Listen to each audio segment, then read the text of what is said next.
Hi, Sarah. Can you believe we're still here?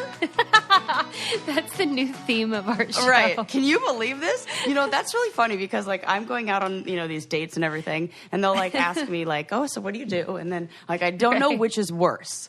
Do I lead with, I'm a therapist? Right. Or do I lead, like, a marriage and family therapist? And then the inevitable question is, like, oh, so, like, Right. Are you going to be, like, whatever, diagnosing me or blah, blah, blah. Yeah. Or do I say I'm a podcast host and then I have to say, but like a real one, not like one where I record in my parents' basement, which I've said like 17 times. And then they go, oh, well, I mean, like one guy, I was like, like a real podcast, not one that I like record in my parents' basement. He was like, even that would be cool. Oh, and I was like, well, that's a sweet answer. Oh my God. But I was like, no, like a real one. Because now, like, everybody has a podcast. And I have to be like, we have, like, hundreds of episodes. We have Law and Order episodes. Right. And we're just as surprised as everyone else. Totally. We're shocked, too. We can't believe it either. And as a matter of fact, this is episode 359. Woo! With no signs of slowing down. None. Zero. Speeding bullet train. Look out and get out of the way. Or just hop on and enjoy the ride with us. Yeah. Just accept it. We're not going away. Right. We're here. We're sort of queer. Get used to it. Welcome to the show, everyone. I am a bit under the weather. Oh, Suze, I'm sorry. You do sound like you have a little throat tickle. Yeah, I don't. You don't look it. Oh, thanks, Sarah.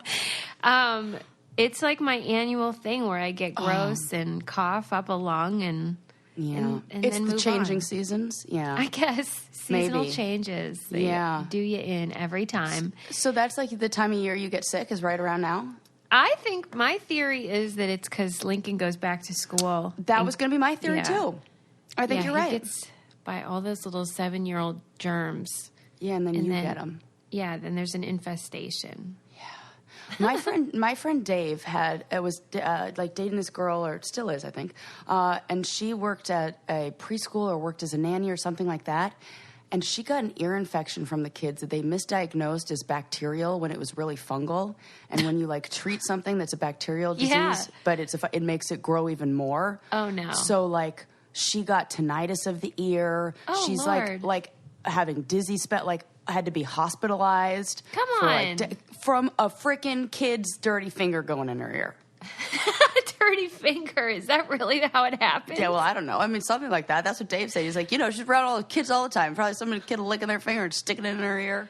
Oh, God. That's awful. Mm-hmm. And that's an example of you got to be smarter than your doctor. No joke. And Telling yes. And she had to be hospitalized and have her ear drained for like days.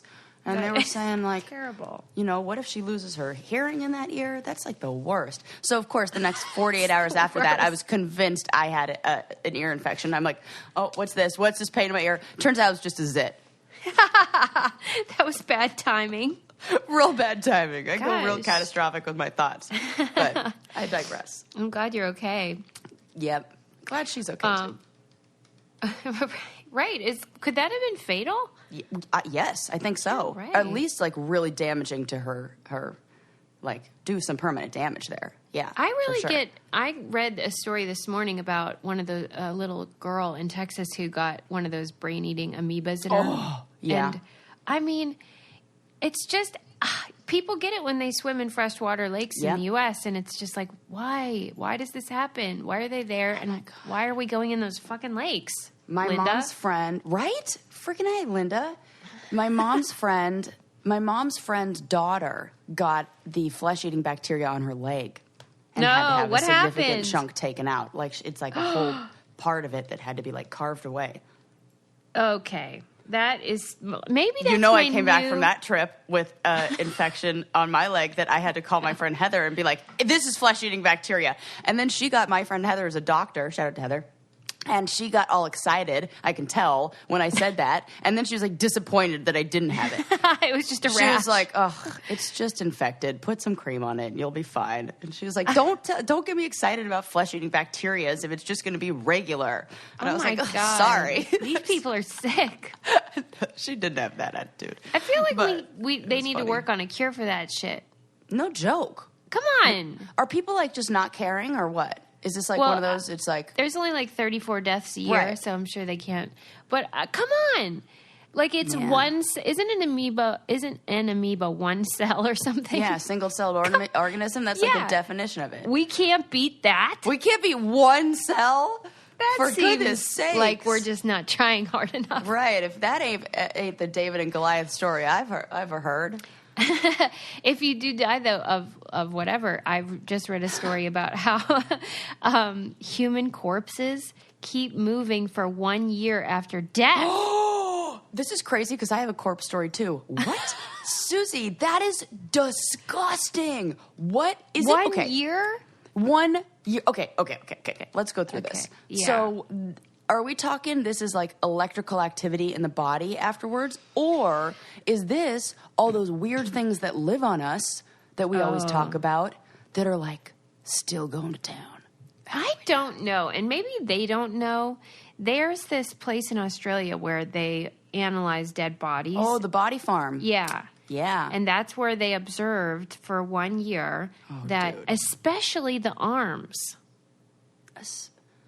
Isn't that weird? Arms. What the hell's going on? I thought, well, maybe it's just the decomposition because naturally if things inside are falling apart, you're going to like collapse like a fawn in the cupboard. But it wasn't just that. It was like they were very shocked and surprised that this was going on, and it was not insignificant. Nasty. It was a lot of movement. Oh, I love not insignificant findings. Those are like my favorite kind of findings. But you know those people that keep their dead relatives for years in the house? Yes. Yep. I mean, I don't you think know they them, would have been but able to report on this? Oh. We should have been asking them. Like, hey, did you guys notice any movement? They move. But imagine what that would do to you. What, like, right. if you did keep it, and then you'd be like, well, good thing. 1 foot in the grave, 1 foot out. Got to keep this thing here for a while longer. 1 foot in the grave. Oh, it's so stupid. I don't know. I don't know if it's activity or what. I don't know, but I don't like it one bit. Cremate the hell out of me. And also, why aren't there any reports of this happening at like open casket ceremonies? Is it that we have it in? This must be very, like, hard to detect movement. I don't think, but What? maybe Creepy. Maybe it's only bodies that haven't been embalmed or something. Oh, like the embalming process stops that. Yeah. Okay, that would make sense. Know. Which I think kind of leans towards maybe there being other organisms in our bodies that are like doing, I don't know. It's the amoebas at work. It's the amoebas. Definitely those guys. Man, weird. Yeah, good to know, though. I don't know why it's good to know. I say that constantly, and then I'm like, but why is that good to know? You know, who knows? If anything, I just say, like, one day we'll be on they don't even have the show anymore, I'm sure. What's the millionaire one? Who Wants to Be a Millionaire? Oh, yeah, and it'll be like I do too. And it'll be like our final question and answer or something like that. Right. Yeah. Bodies continue to move. How long after death? So she'd be like, I know this. If you are dead and you want to be buried in something really fashionable, you should order from Just Fab. Sarah, did you place your order yet? No, not yet, because I'm still deciding. I have so many things in my hate this cart. about you. I know, it's the worst, but I'm leaning towards a pair of those ankle booties, like the yeah, I saw those. With like, aren't those cute? I think with my like high-waisted Levi's wedgie jeans and like those boots. Oof. Yeah. Yeah, I'm into it. Just in, like, do in it. snakeskin. I know. I just like need people to like tell me, yes, you're buying the right thing. But I guess at those prices, who cares? Well, that's the thing. Just Fab is a great place to go for items that you want to be really stylish and really fresh, but you don't want to spend an arm and a leg. I bought a brand new pair of sneakers that are so cute. Oh, because it was getting ridiculous. I was wearing the same shoes every day, as you guys know. Yes. And so I was like, okay, I need to Which is fine. It's fine. But I was like, I just want to try out some new sneaks. So I got a pair, and I got a bunch of new fall stuff, which is so fun because that's always, I don't know why fall is so fun to shop for. Well, and I think your your color palette, you're a fall. Oh, that's cool. Like, Maybe I can that's why see. I like it. I mean, spring too. I let you look in those pastels, but I think fall, like with kind of like, and now it's like those 70s colors kind of vibes, I love that. like the burnt orange and like sienna and all those.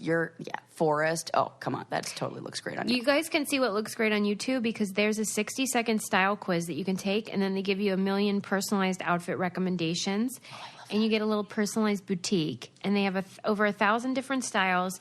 You can check out as a guest, or you can become a VIP. And if you are a VIP, you get all these perks and free shipping on orders over $39 and invitations to private VIP events. There's just a lot of stuff going on. So just check it out. It's just fab. It is just fab. Before I forget, Just Fab is offering our listeners an exclusive deal. Get your first Just Fab style for as low as $10 as a VIP. That's 75% off your first item with our special link. Just go to justfab.com/braincandy to take advantage of the deal now. That's justfab.com/braincandy to get your first style for as low as $10 as a VIP. You can also get free shipping on orders over $39, and there's absolutely no commitment when you purchase your first order. Justfab.com/braincandy. Yeah, man. I have a story. Okay. Yes, what? Yes. You tell me. I was just going to tell you. I mean, I was like, when do I throw in my corpse story? Oh, yeah. I want to hear it. Before it becomes a total tangent and like I derail the rest of our episode. Okay. So you know how we were talking about Mount Everest and everything, like yeah, all the we traffic were mad up there? about it. Super mad. Well, now we have a new thing to be mad at. Okay. So because of the climate change and all this, Mount Everest is melting at a faster rate, and the melting is uncovering hundreds of dead bodies. Oh, my God. And all the trash, which also means all the bio waste. Oh, my God. Which is their shit. No. That's what you mean. And everything. I'm talking everything. We have a big problem with the bodies because they're all melting. And now you have dead bodies that are rotting. And lovely. That's lovely. Hundreds of tons of human waste and just, other waste lying around. I never imagined that I would have such strong feelings about Mount Everest. Right? Like, I'm so mad. It's really, really bad. Like, stop climbing it. We're not impressed anymore. A 5-year study by the International Center for Integrated Mountain Development found that the glaciers are melting rapidly and threaten to shrink to nearly a third of their size. Like, by when? Soon. Oh, my God, like soon. What if it said that? Yeah, right? Like soon, you guys. That's a good point. It just says that's like what they threaten, like fucking soon. So, yeah. And I can't believe it that, in my head, how many people do you think they gave permits to for 2019? Oh, gosh. People or groups? People. Individual climbing permits. This was a record year. Okay. And it's not as high as I thought it would be. Oh, really? Yeah. I was thinking maybe 100 people a day. So like 383. That's what? It. Yeah. Well, why are they all in line? How long is this you're taking? only able to climb it for a certain time when the weather permits and when the snow is high enough to be able to before it melts and everything. See, this is annoying to me. If you're going to climb Mount Everest, then do it during the really tough time. Why are they going in the easy time? Oh, well, what happens is if they have to go when it's really, really cold and when the snow is packed in, because what ends up happening is as soon as this melt starts to take place, you have, what are they called? Avalanches. Right. That's when everything becomes loose underneath and the deaths happen. But of those 383 climbing permits, there were 12 people who died. So that's a significant number when you look at, and that picture of that traffic. Right. That's for real. So, okay, man, but I'm still stuck on this part about how, somebody's thought process is, I'm going to do the hardest thing in the world, but at the easiest time of year. Yeah. Why? I think it's the only time that you're able to go. It's one of those things illegal? where it's not illegal, but those Sherpas are this is when we go. Yeah, that's how you die, dude. 100% chance of death if you go any other times. Okay. All right, so that's disgusting and terrible. Yeah. What are they going to do? Clean them up or what? They're trying. There are these certain groups that are going out there. So now what they've done is they've created a fee. So you have to. There's a $5,000 fee that you have to pay, a disposal fee.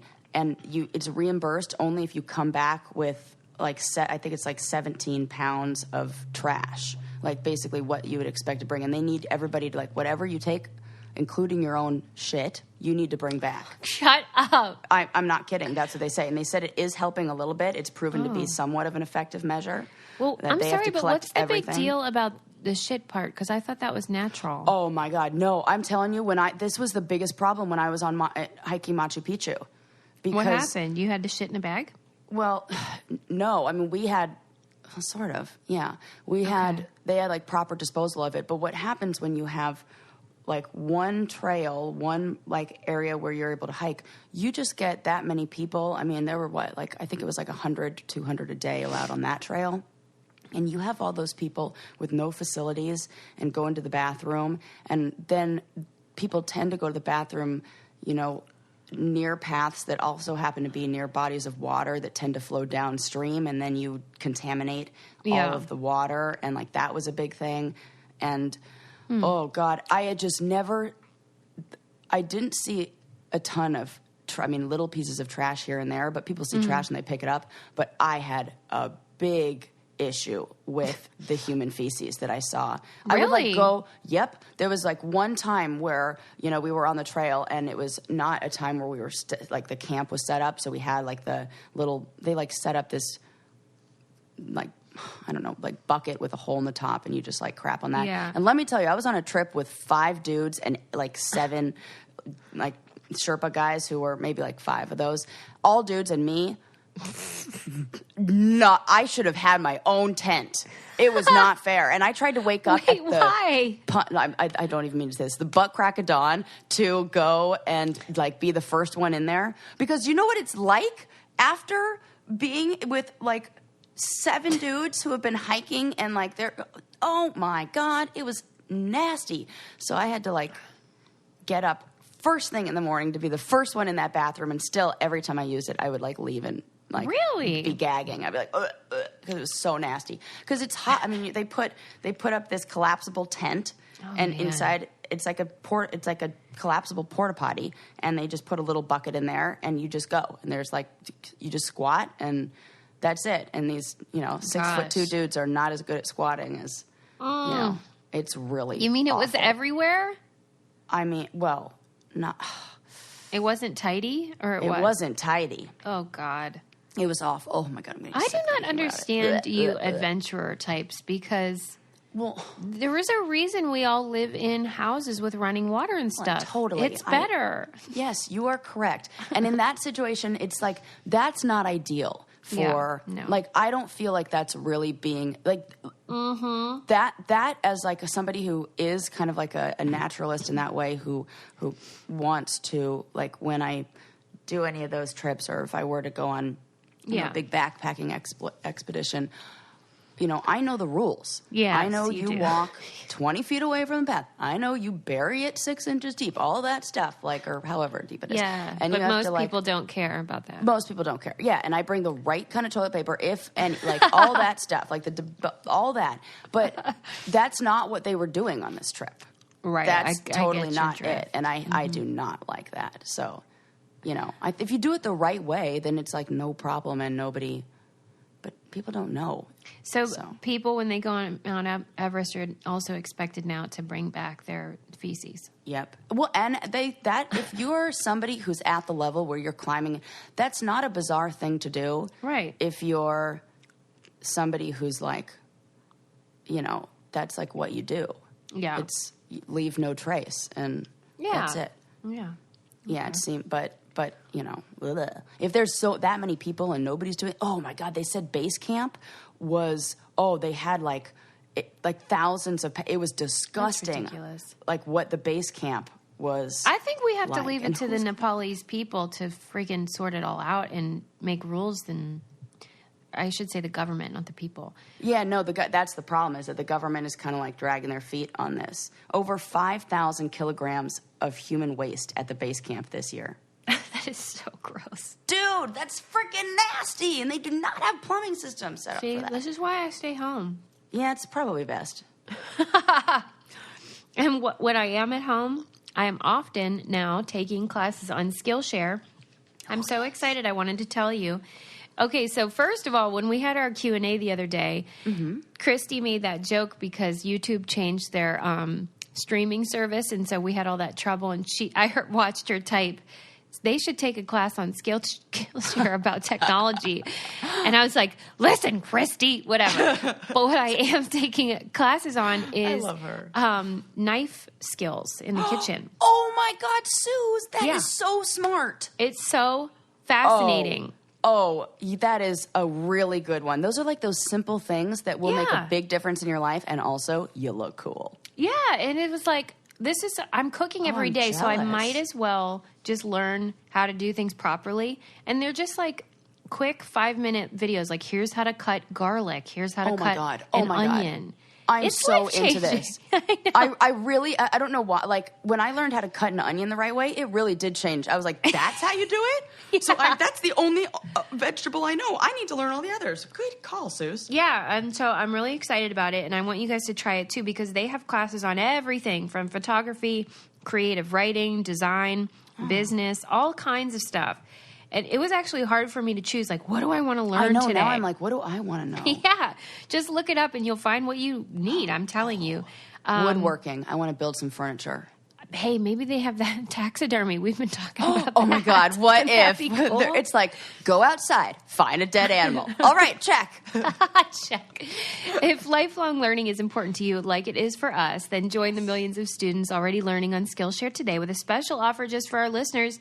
Get 2 months of Skillshare for free. That's right, Skillshare is offering the Brain Candy Podcast listeners 2 months of unlimited access to thousands of classes for free. Sign up, go to Skillshare.com/braincandy. Again, go to Skillshare.com/braincandy to start your 2 months now. That's Skillshare.com/braincandy. It's free. Do it. Free. I mean, come on. It's like my favorite price. Okay, so now you can tell me the things that you wanted to talk about. I found this really fun article on ESPN.com about a strange way that people are losing weight, which, when you think about it, makes sense, but you would never think of it, which is playing chess. Oh, is it from thinking? Yeah, stress. You know, I've said this because this was in some. What book is it? I think it's in the Moonwalking with Einstein book. Yeah. That they say a chess master burns as many calories as like a high performing athlete. Yeah, they said from that, just thinking, and people were like, "That's not true." And yeah, they're burning about 6,000 calories a day. Come on, and like it's about half of what it would be like if you were playing tennis. That's so cool. And this is another thing about how our mind is amazing. If we just walk ourselves through, run ourselves in a way through an activity in our mind in a really we can.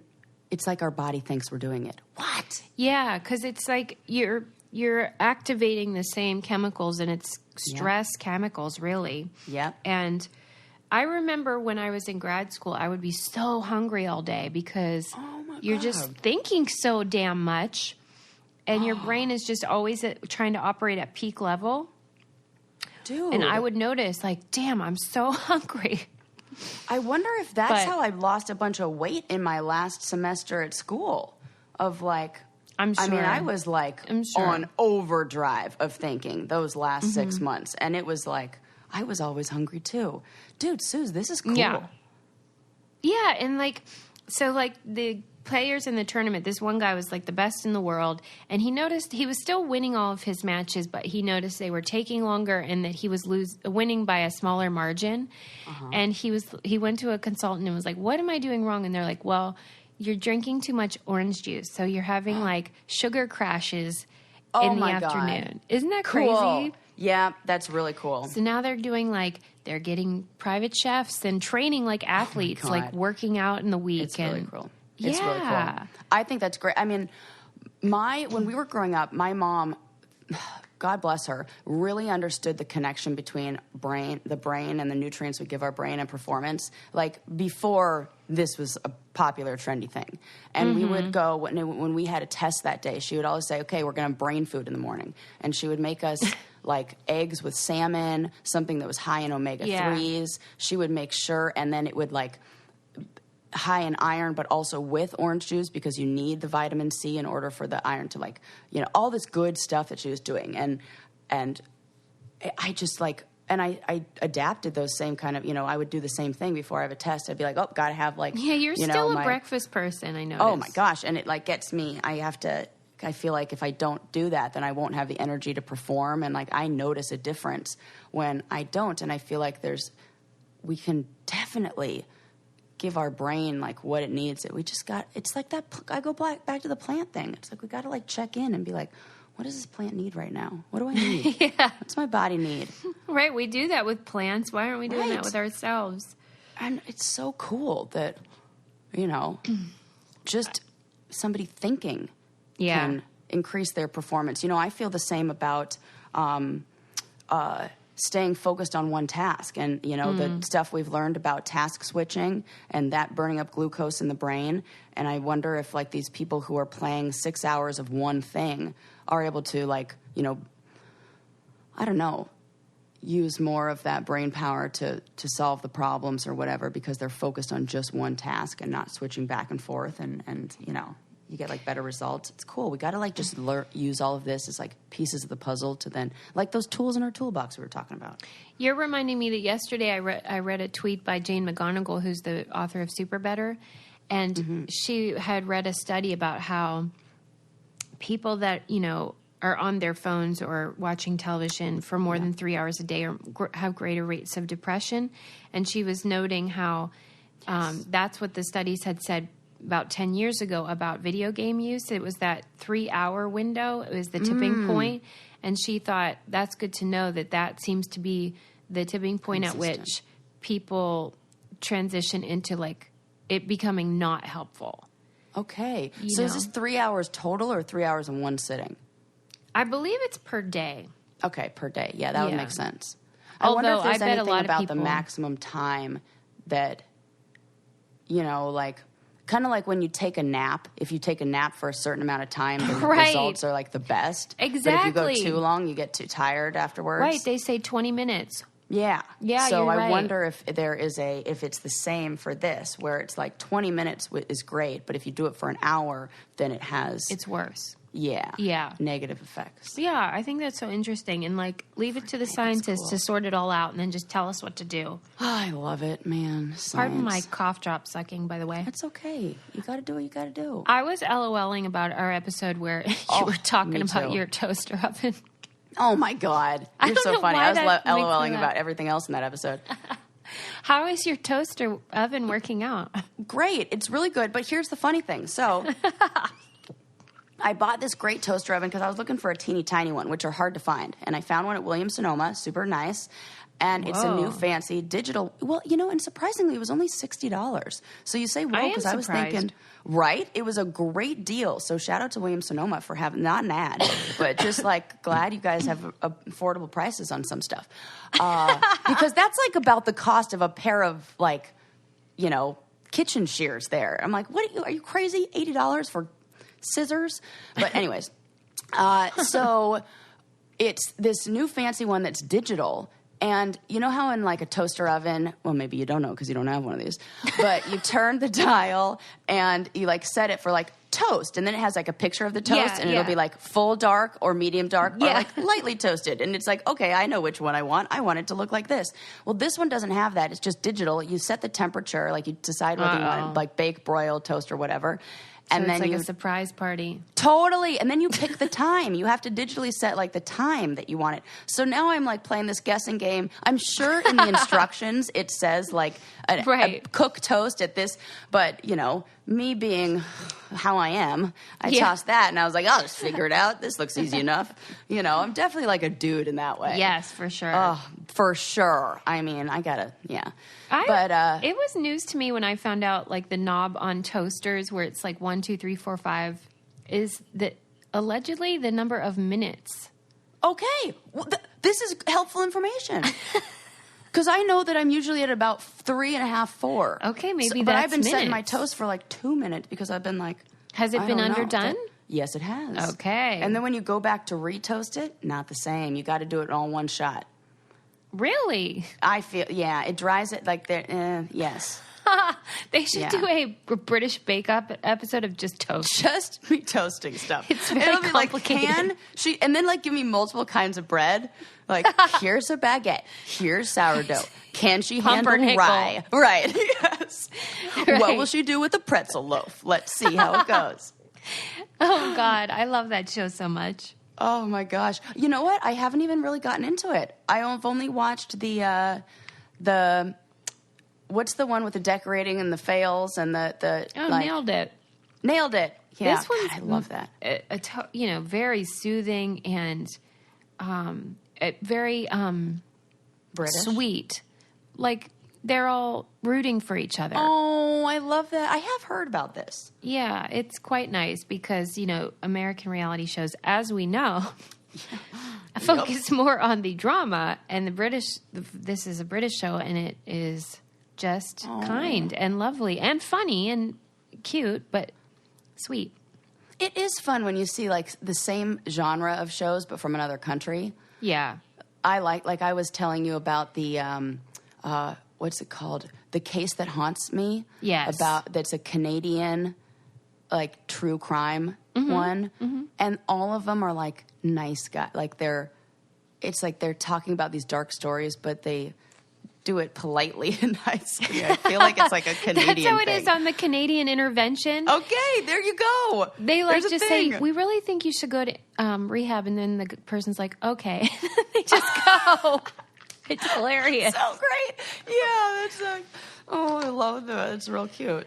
What my we God, need an intervention for, sorry to interrupt, What? is No, go. Yes. reading. We can't stop reading over here. And now I've got my son addicted to reading, which I'm so over the moon about. The best. And so facilitating that is a subscription that we have to Literati. I posted about it on our Instagram because I wanted people to see how beautiful the books were and the artwork that comes in the subscription box. It is such a nice gift if you know anyone with kids or if you have kids. They mail 5 teacher-approved books to your child every month, and it's basically the subscription that a teacher would buy for their own kids. And that way you don't have to read the same books to your kids constantly. They're age-appropriate. They're beautifully made. They're treasures. They're the kind of books you'll want to keep, and then your kids will give to their kids.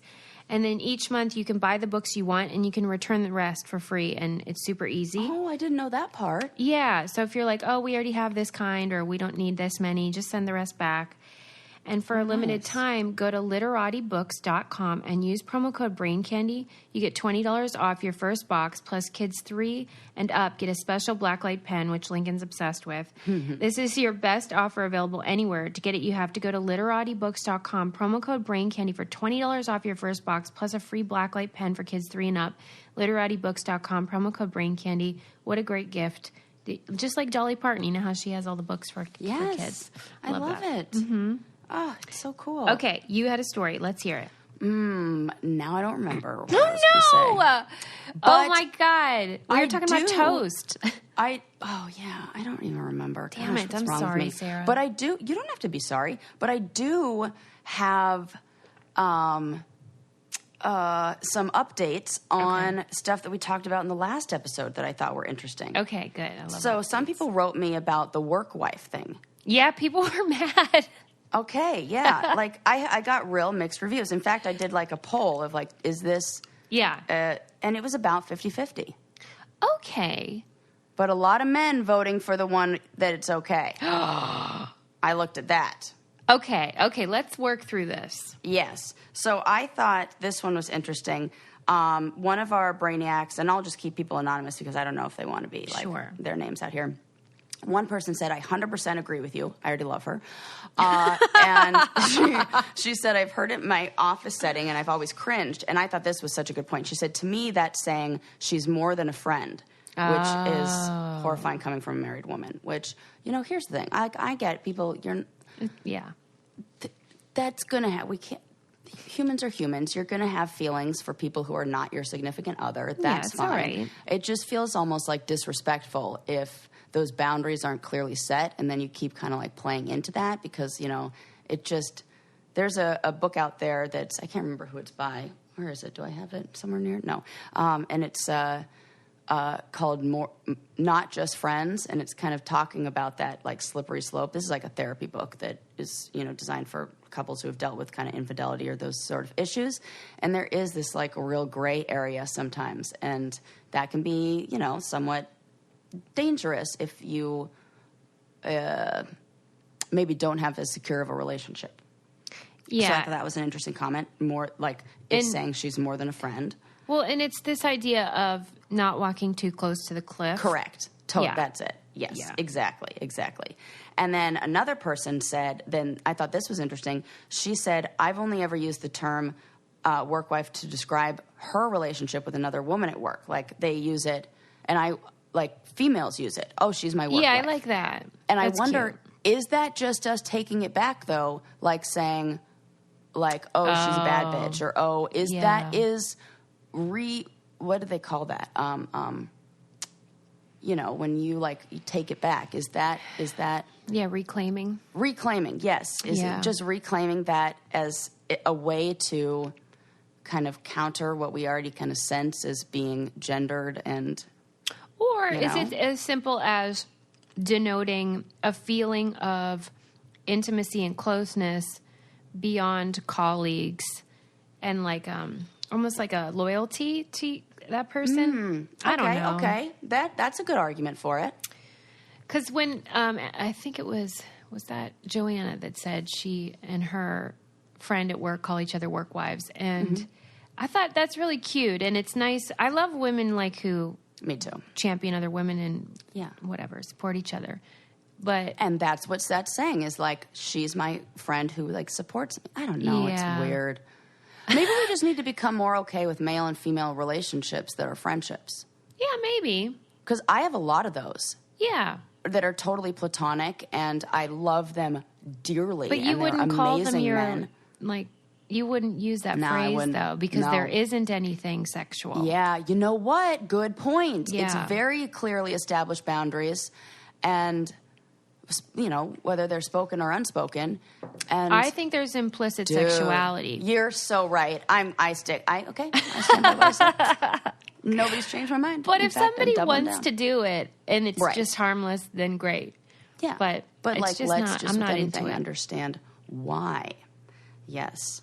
I also spend a lot of time exploring the kink world and BDSM related things after our talk about eunuchs.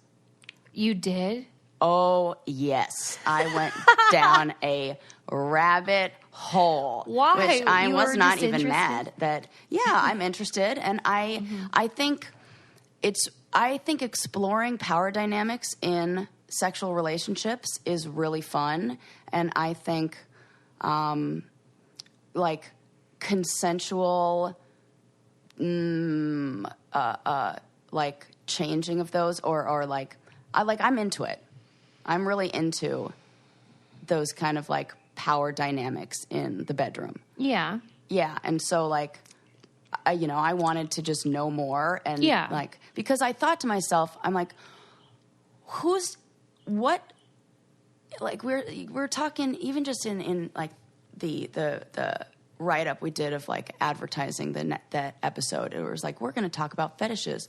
And so then I was like, well, is it really a fetish? And like what, because I heard, The eunuch thing? Yeah, so I read recently, like I was going through, in my deep dive, I was looking through like a glossary of terms. And they say fetish is sexual play with like an object, like a foreign object. Mm-hmm. So it's almost more like a form of like self-imposed, like not sadomasochism, but like something like that, than it is like a fetish with like an object or something. And so it's like kind of like learning more about like the kink community in order to uncover like what's really going on there. And I read this really cool article that talked about like why we like objectification and why somebody could be into something like that. Yeah, what And did you find out? It said, so this article said the nature of humanity is to objectify things. We're pretty simple-minded creatures. We like to categorize things, and that's very depersonalizing, dehumanizing. But it's one thing that BDSM and rough sex lets you do. It lets you experience things that you may have had an interest in, or you may have felt shame about, or you may have had very horrible traumatic experience with, and relive it in an environment that's done with consent with a partner that loves you. And it can transcend into a more positive experience. So I was thinking, like, if we tie that to the shame that we were talking about how this person maybe experienced shame around their genitals at an age where it had a significant impact on them, and then they put themselves in these sexual encounters that they're in control of. Anytime somebody's, well, hopefully, if you're like really involved in that world, there are rules. Like everything is negotiated. You have safe words there. There's like aftercare. Everything is talked about. It's like part of the fun of it. And so I'm sure all that's happening. And so maybe it's a way for them to kind of like I really just softened my position on this and just understood a little more. I mean, I think, yes, it's taking it to an extreme when you're going to the point where you're like, permanently harming your body in a way but I can see the what people get from it.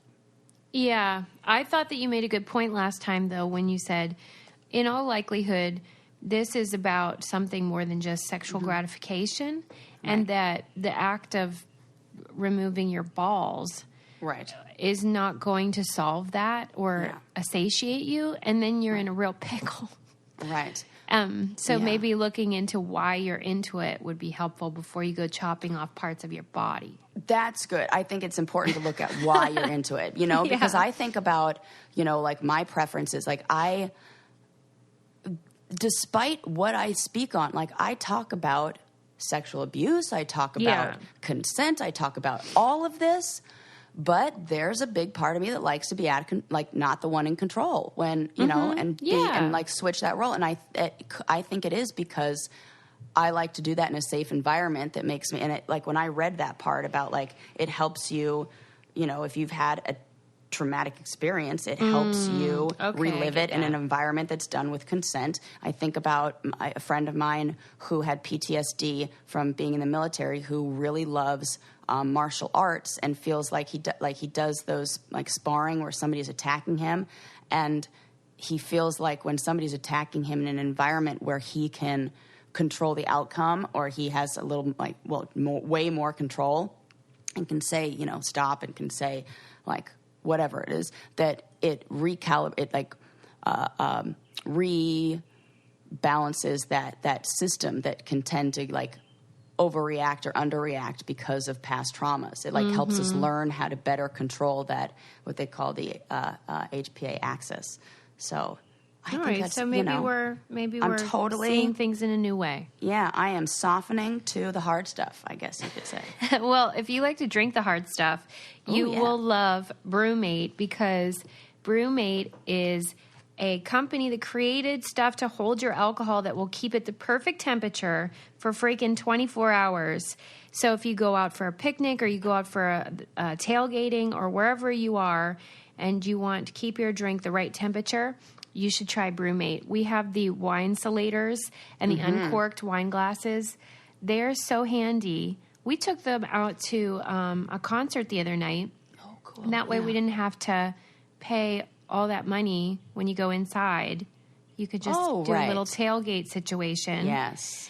And I've been going on a lot of not a lot, but a couple first dates to the beach. Yes. And this is like the perfect thing. I need to get this because it makes me feel like kind of like I have my shit together too. Right.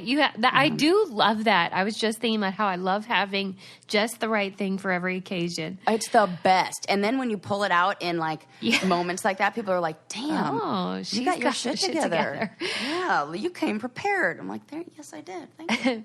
Brewmate's stylish insulated drinkware is designed to keep everything the right temperature. Don't settle for warm alcohol. Chill out with your favorite drinks all day long with Brewmate. Visit brewmate.com and add code BRAIN to get 15% off your first order. That's 15% off your first order when you go to BRUMATE.com and add code BRAIN. Okay, I was really impressed with my transition on that. You were great. Thank you. Thank you, Sarah. I was like, if you like the hard stuff, yeah. Okay, I'm just giving myself a little pat on the back for that one. Hey, you're going to love it. Well, maybe be sad, but you'll like this information. I read an article about how imaginary friends are going extinct. Oh my God, this is a problem. We all need to be outraged. Yep. I can absolutely see why. This is the death of creativity and imagination. This is an emergency. Sarah, I knew you were going to do this. This is an extinction that we really need to care about. I agree. And I think it's such an important sort of thing that you never would think about as an unintended consequence of the digital age. Dude. And how we don't let kids be bored anymore. We need to do that. Oh my God. Including me. Like, I'm including myself in this story about parents and kids. I mean, I had a moment, now it's probably been about 2 or 3 weeks, where I was sitting on my couch, and I just sat on my couch, and I just had maybe like 15, 20 minutes where I just like let my mind wander. And I was just like, I'm just going to do nothing. And this feels nice. And like, let's just think about like whatever comes in. Yeah. And I was so in that moment and afterwards aware that was such a rare thing these days and like not something I was used to doing. And then I was reminded of how many times as a kid I would be driving in the car, like not me driving, but my mom would be driving and I'd be looking out the window and I had similar, it felt the same. And what are the consequences of not having those moments? Yeah. There's got to be one. Yep. When I was growing up, my mom had a daycare in our house, and so we had a lot of little kids all the time, and many of them had imaginary friends. And at the time, of course, I was, a teenager, and I thought it was so weird, and because I didn't have an imaginary friend because I had 4 siblings, and you don't really need them, but but these were mostly only children. And their parents both worked. And so I think, they created their own little social life. One of them had a imaginary friend that was Dorothy from The Wizard of Oz. Oh, that's so cute. And one was like he would say Baby Dirk. His name was Dirk, and his friend was Baby Dirk. So oh, my God. He would crawl around. And, I mean, I thought it was so weird. But now I look back and I think, wow, the human brain, again... Yes. does so many good things to help you get through life. And that's one of those examples. And, if we were to look at what that child is doing in that moment. Yes. They're externalizing, they're... processing. Yes, there's so much going on. And in a way... a lot of the things that they're doing, I try to duplicate in the room with a client. Like, for example, there's one intervention that I use that's called the empty chair, where I put an empty chair across from the person, and I say, say somebody has a relative that they have, issues with, and there's a lot that they really want to say, or they're angry about something that happened in the past, but they don't feel like they could say that to them in real life, or that maybe the person passed away or is no longer around and they don't have the opportunity to. We'll put an empty chair in there and give like a good description of like, what does this person look like sitting in this chair? Imagine them there. Now say all those things. And you don't say it you say it like they're there. Yeah. You say, you hurt me in this way and da-da-da-da. And what I needed from you. It's powerful. So powerful. There's always tears. It's so, oh my God. I did it once, and I did it when we were just doing a role play where the girl was like, I was the client and the gal in my cohort was the therapist, and I was like, just pick a hypothetical scenario, but that's like impossible for us to do because everything's related to something in our real life.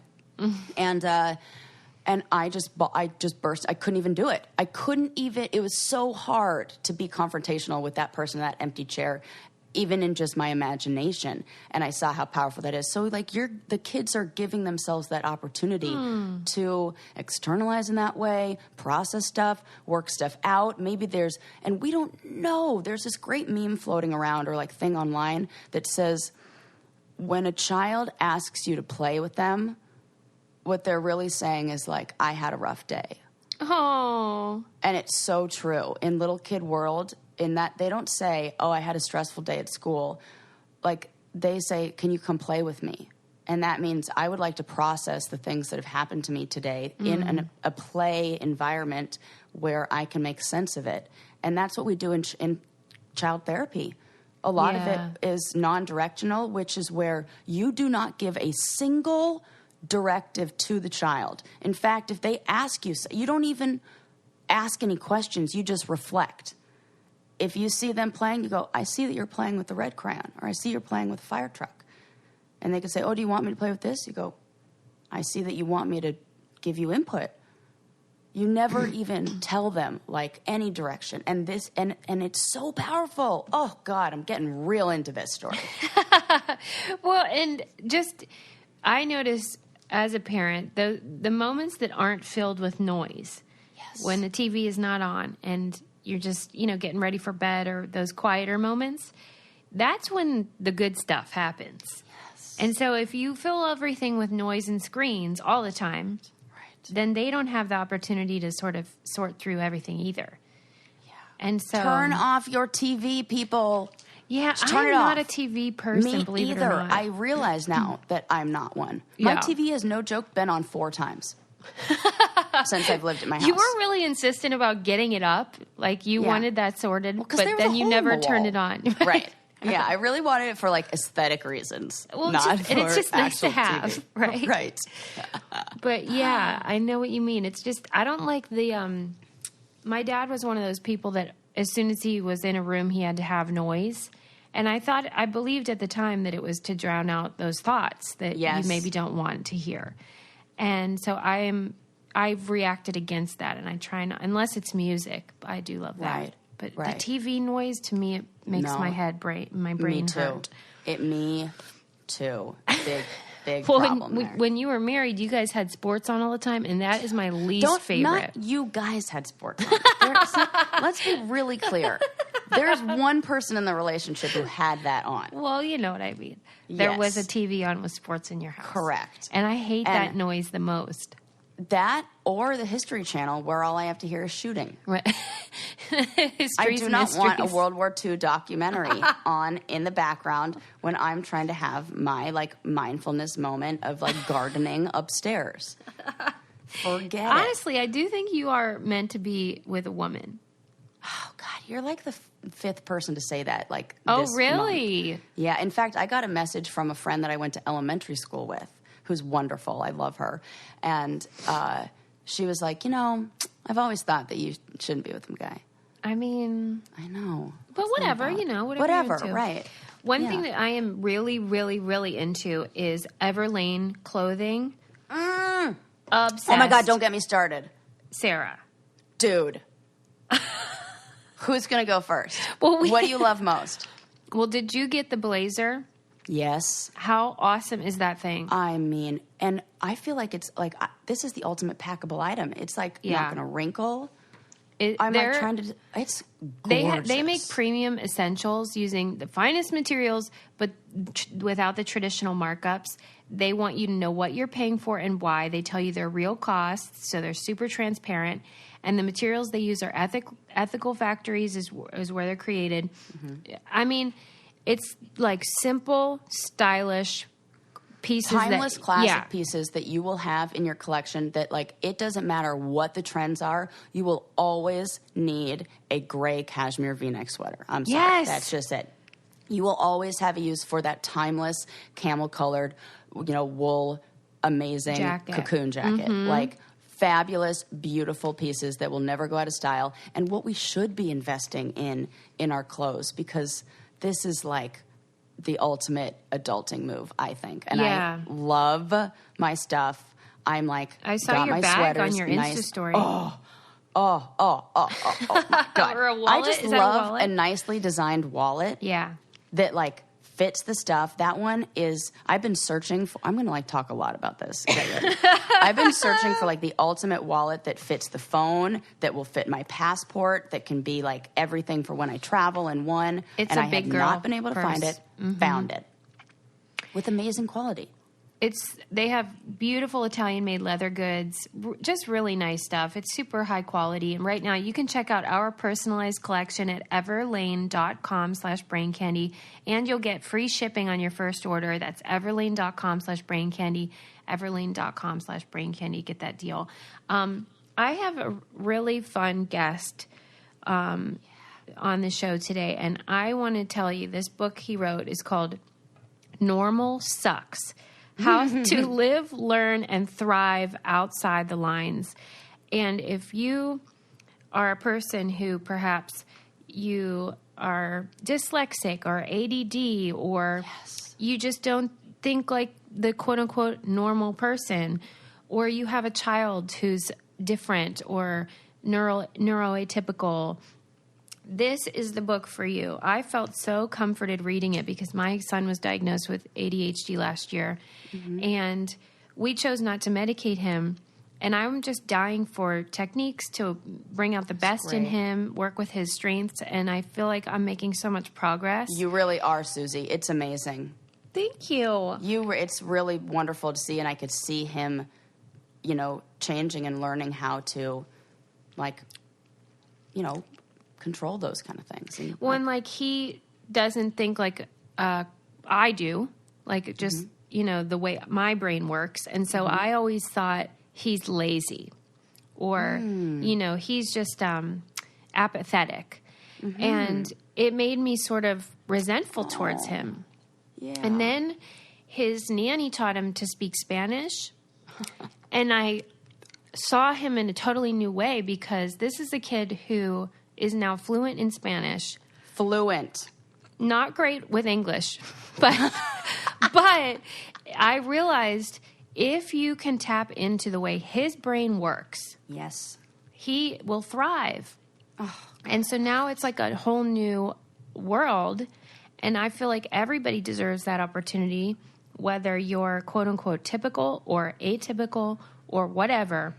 I mean, this guy, Jonathan Mooney, he has quote-unquote learning disabilities and thought he was an idiot his whole life until, and you get a good teacher who sees you're amazing. And this teacher said, don't worry about your spelling. You're a great storyteller. Just tell the story. I won't take off for spelling. And it changed his life. Oh, see, that's so important. I love this. Oh, that's so great. And thank God he, had someone who saw that potential in him, because some people never get that. Right. So read this book, Normal Sucks, by Jonathan Mooney.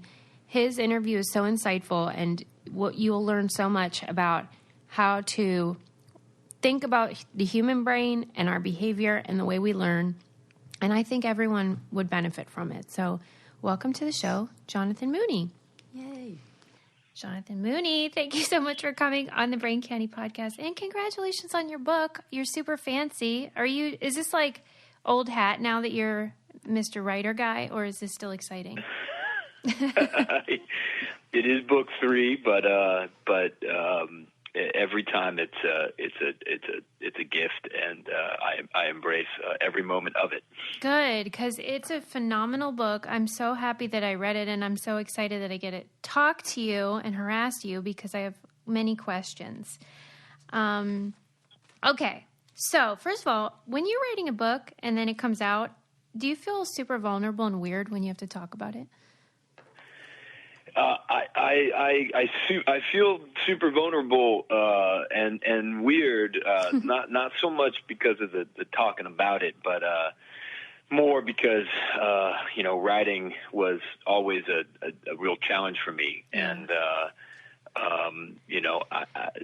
there are going to be mistakes, and as there always are in any book, but that's particularly anxiety-producing for me because of my history with dyslexia.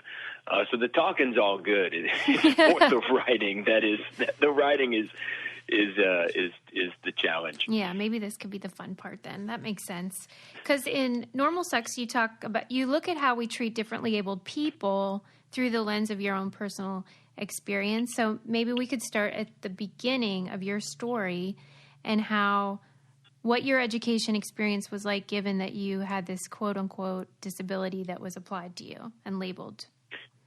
Yeah, the book comes directly from, my personal experience of being called not normal, and the struggles that emerged from a self-concept, self-esteem, self-worth perspective.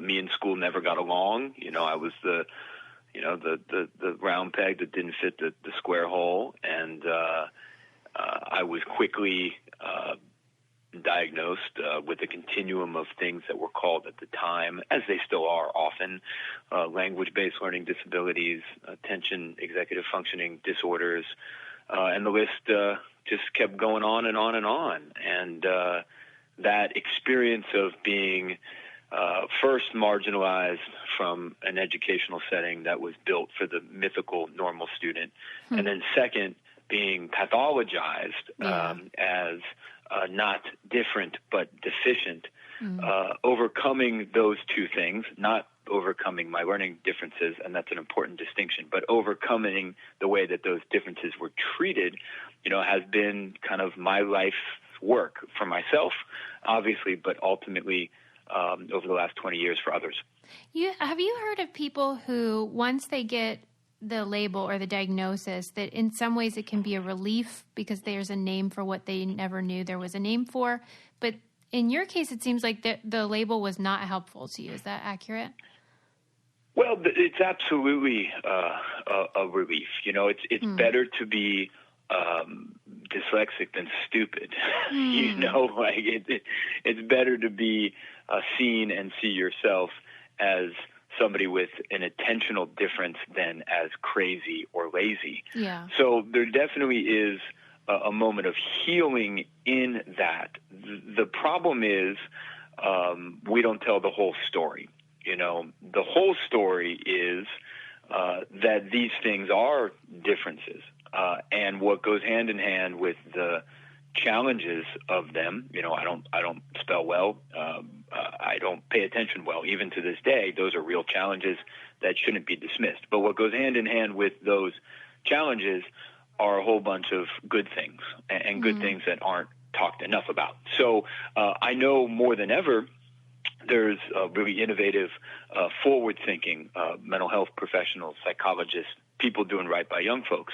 And the way that they deal with this is to talk about the neurobiological root of the challenge, freeing somebody from the moralization of that challenge, freeing them from feeling like it's their fault.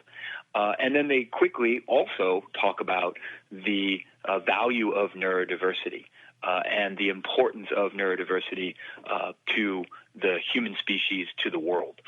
And that's a very liberating combination.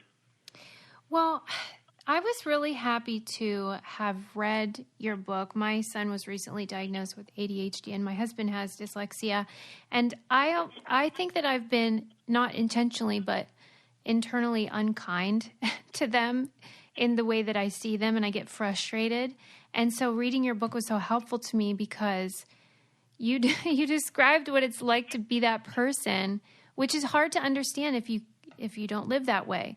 And so I wondered why, I felt particularly condemned when you said that people often think differently abled folks are lazy.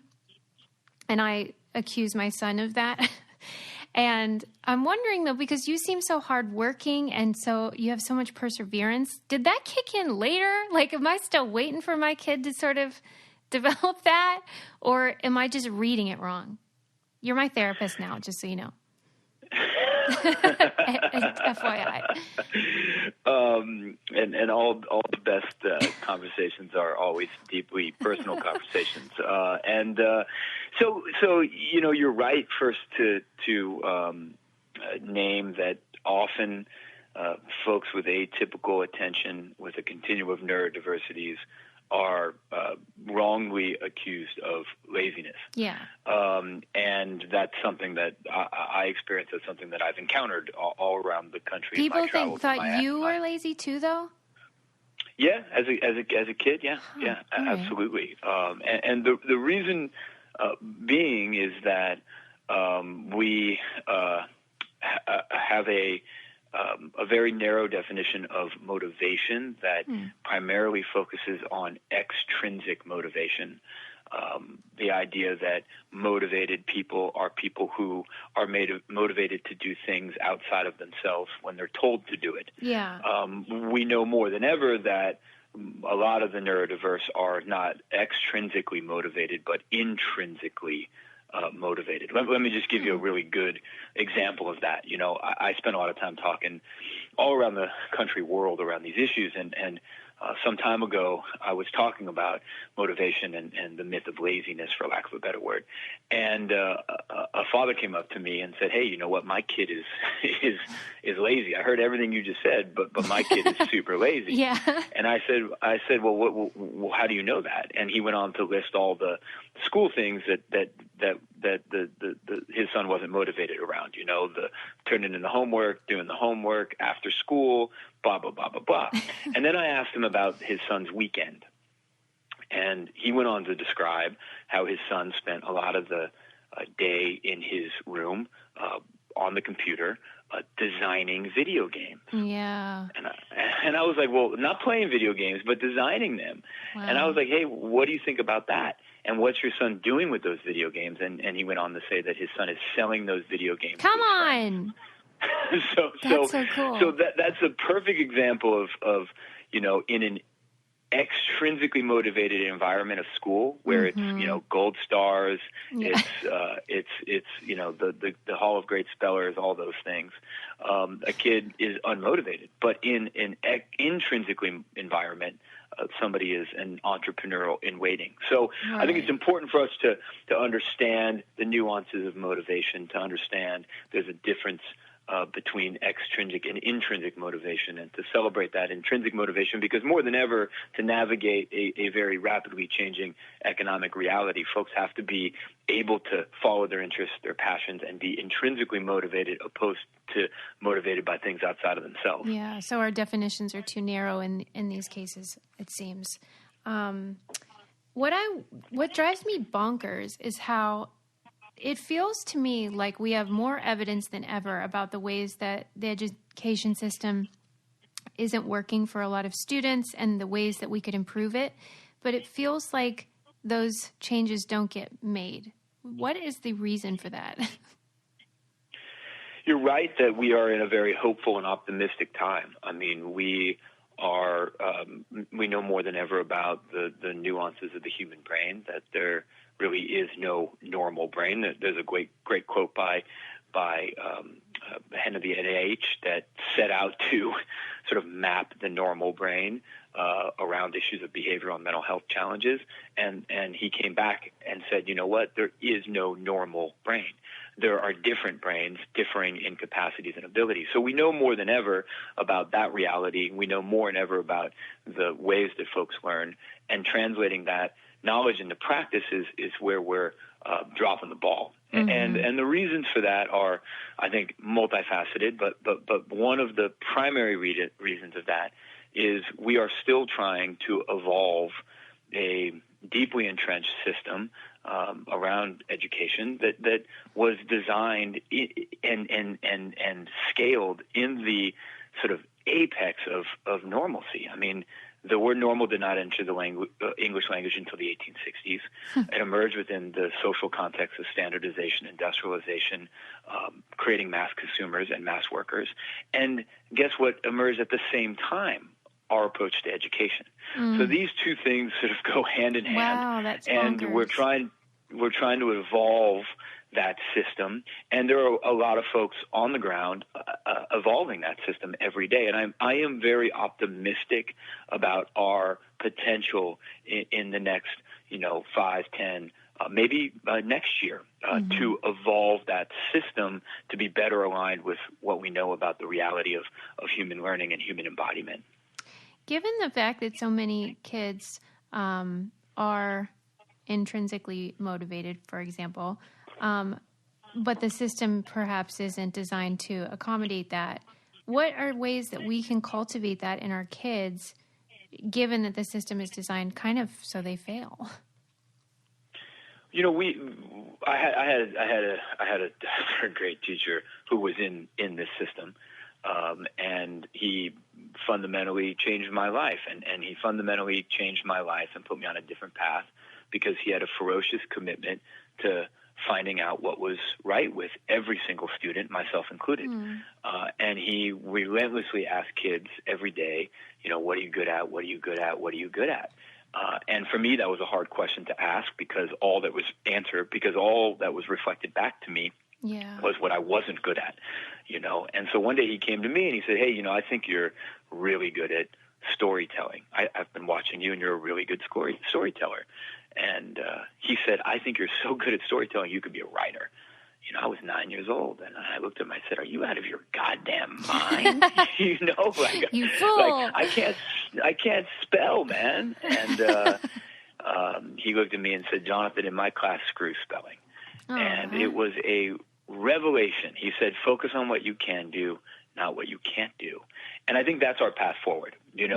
For teachers in the system, for parents trying to manage the system, we need to relentlessly invest in the good. And we need to make time for it. Because what happens sometimes with the neurodiverse is they get stuck in this remediation industrial complex. They get pulled out of robotics to go to phonics. Yeah. They don't get to go to drama. They're going to handwriting class. And then after school, we do the same sometimes. And then in the summer, we do the same. Yeah. So I think it's an opportunity for us to say, you know what? We're not going to just fix what's wrong. We're going to scale what's right. Yes, I love this. I'm so excited about this plan. One thing that you opened my eyes to is this idea of, you referred to it as the super cripple, this idea of overcoming differences, the narrative of that, and how we celebrate athletes or whoever that have quote unquote overcome their differences. Tell me about that. Tell the listeners what that's all about. I had a very circuitous journey to the life I lived. I was told I would be a high school dropout by my dad. I became a college graduate. I was told that I would, be unemployed. I ended up writing books, and I was told by a counselor that I'd be incarcerated, and I ended up an advocate instead. And my journey took me to a prestigious institution of higher education, Brown University, Ivy League school, and I wrote my first book, a book called Learning Outside the Lines, while I was an undergraduate at Brown. And it came out almost 20 years ago with Simon & Schuster. And when I started to go around and tell my story to people, I would constantly hear, Jonathan, you overcame dyslexia, or you overcame your problem. And it took me a long time to understand why that didn't sit right with me. Yeah. And it didn't sit right with me because the reality was I didn't overcome dyslexia. What I overcame was dystechia. I overcame being called or made to feel that I was less than in some way. And so when we tell people they overcame their disability, we are inherently validating the idea that different brains and bodies are bad and they should overcome them. And we're inherently putting the problem in the person, not in the ableist context that demeaned the person. So when we celebrate, the achiever, when we celebrate the athlete or whatnot, or the celebrity, and we use the word they overcame their disability, we're inherently validating a set of assumptions about which humans are right or wrong. And on top of that, we're also shaming the people who don't overcome and achieve in that way. Because then we put the onus on, the person to live up to this unrealistic idea of what it means to be okay. And we're giving people the message with different brains and bodies that if you don't achieve that at often great heroic effort and often at great personal, social, emotional cost, then you're the problem. And so I think it's important for us to sort of challenge that overcoming narrative, a narrative that I was stuck in for a while, then to replace it with a celebration of difference, all difference, as valuable in and of itself. I love that. You're the best. Okay, so there was an event that happened in the book where you were accused early on of plagiarizing because your essay was so extraordinary. Okay, so you're in there with your mom, and this is you've been accused, and you thought you were going to the principal because they wanted to tell you how awesome you are, and then they're like, "Bad news, you are the worst." Okay, so tell me this: what the heck went on in that office? Like, did you tell them you didn't plagiarize? Yeah, I mean, just to give your listeners some more context, I had been assigned in sixth grade to write a story, and I had always been sort of trying to write in the traditional way, and that subsequently was a train wreck. So my whole education, who and how was wrong, the theirs weren't there, the horse and house were the same. It was monosyllabic words because those are the only words that I could spell or find around the room to copy, right? So the sort of view of the system was very much of me as somebody who couldn't write. So this story was assigned, and I went home and I tried to sort of do the writing the old school way, and I couldn't. And my mom came up to me, a real transformative force in my life, and she said, Jonathan, you don't have to write it. You can say it. And that was a radical moment of liberation. And, I said, Mom, can I really do that? And she said, well, what do you think human beings have been doing since the beginning of time, telling stories? And so I, for the first time in my life, told this story to her, and she dictated it, and she wrote it down. And it was this ridiculously elaborate story. I was supposed to write a paragraph. It was 10 pages, etc. And that's what I turned in. And when I turned that in, I was called to the principal's office, and I thought I was there to get the Penny Camp Elementary School Declarative Prose Plaque Award or something. It was like I was like high-fiving kids as I walked out of the room. You're the man. Yeah. So I got to this office, and needless to say, I wasn't getting an award. I was being accused of plagiarism. And, frankly, I didn't respond.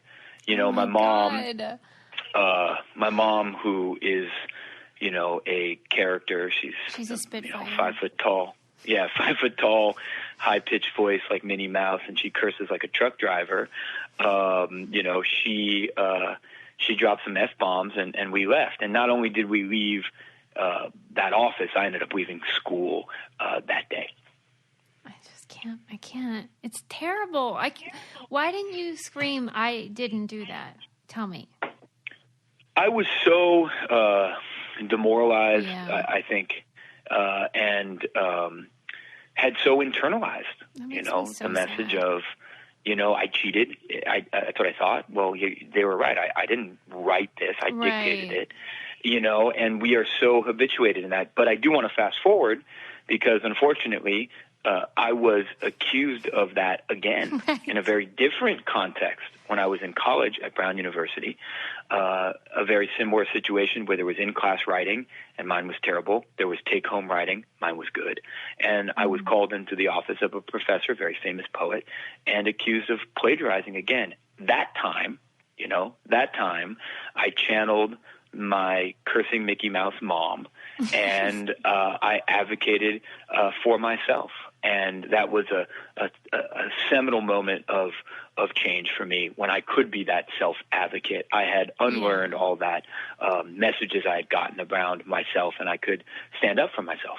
Well, I'm grateful for that evolution, but it makes me really sad that twice that happened to you in the first place.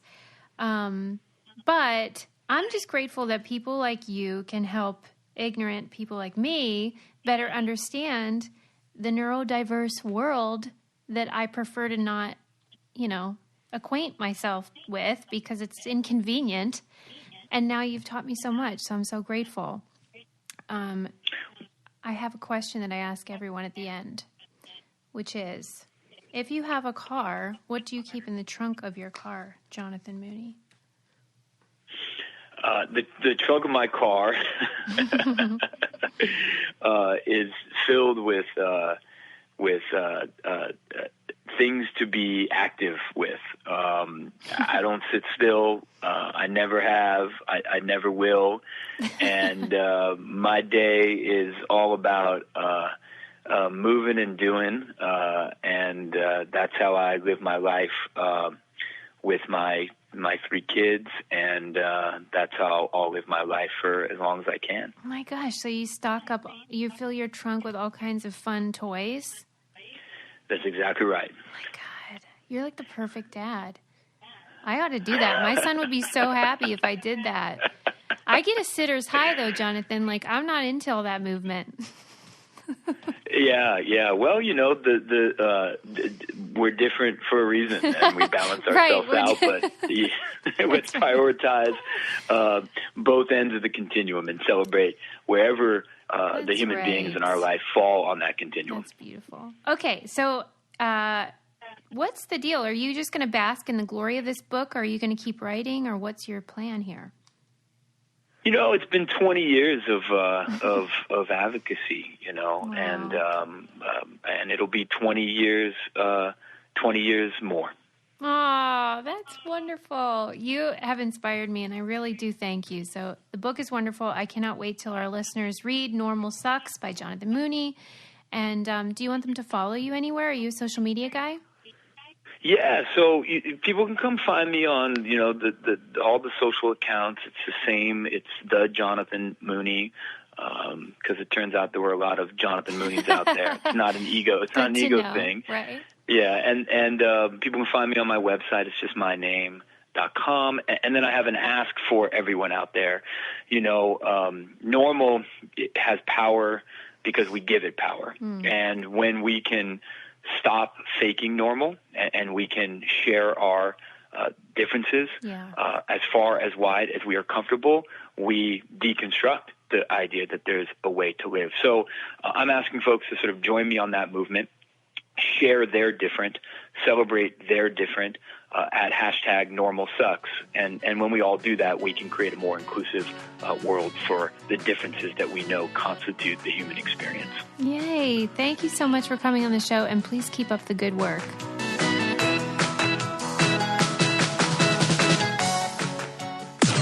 This podcast is brought to you by Wave Podcast Network. Check out all of our shows, including the Brain Candy Podcast, I Don't Get It, Coffee Convos, and Let's Talk About It.